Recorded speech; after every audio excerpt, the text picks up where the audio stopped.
નમસ્કાર ખેડૂત મિત્રો, ડિજિટલ ફાર્મિંગ અંદર આપ સર્વેનું હાર્દિક સ્વાગત છે।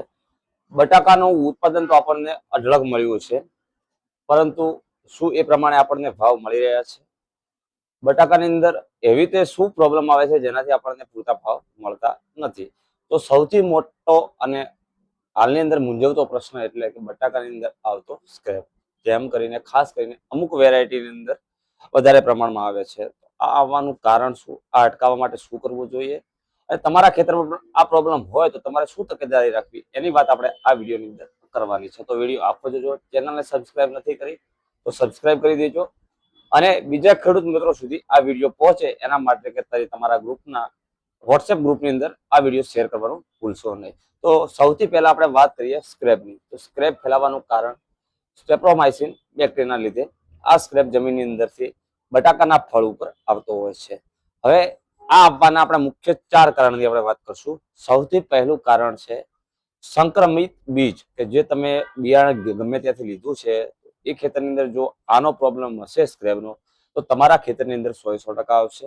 તો સૌથી પહેલા તો સારું બીજનો આપણે ઉપયોગ કરવાનો, કે જ્યારે તમે બિયારણ લેવા જતા હોય ત્યારે જેની સંક્રમિત બિયારણ ના હોય એની ખાસ તકેદાર રાખવાની।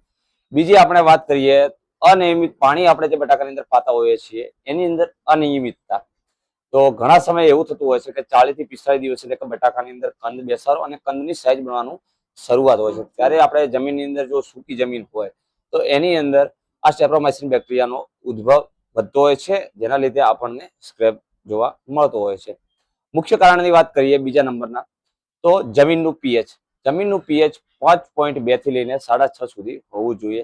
આનાથી જો વધી ગયું તો પણ આપણને સ્ક્રેપ જોવા મળે છે। તો આપણે સમયસર જમીનનું પીએચ સચવાય એના માટે તકેદારી રાખવી જોઈએ। જમીનની અંદર ઓર્ગેનિક કાર્બનનો ઉપયોગ કરવો જોઈએ અને સાથે સાથે નાઇટ્રોજન એટલે યુરિયાનો ઉપયોગ ઓછો કરવો જોઈએ।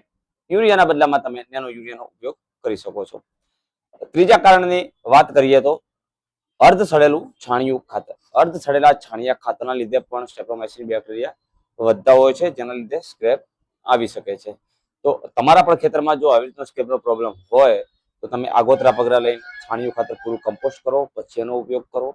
પાકની ફેરબદલી કરતા રહેવું, સાથે સાથે નિયમિત પાણી, વધુ પ્રમાણમાં પણ પાણી નહીં આપવાનું અને સાવ ઓછું પણ નહીં આપવાનું। જમીનનું પીએચ મેન્ટેન રાખવાની કોશિશ કરવાની અને સાથે સાથે જમીનની અંદર જેટલું ઓર્ગેનિક કાર્બન વાપરશો એટલો તમને લાભ થશે। જો તમને આ વિડીયો ગમ્યો હોય તો તમે બીજા ખેડૂત મિત્રો શેર કરજો, ચેનલને ફોલો કરીને ના કરી હોય તો ફોલો કરજો। જય જવાન, જય કિસાન।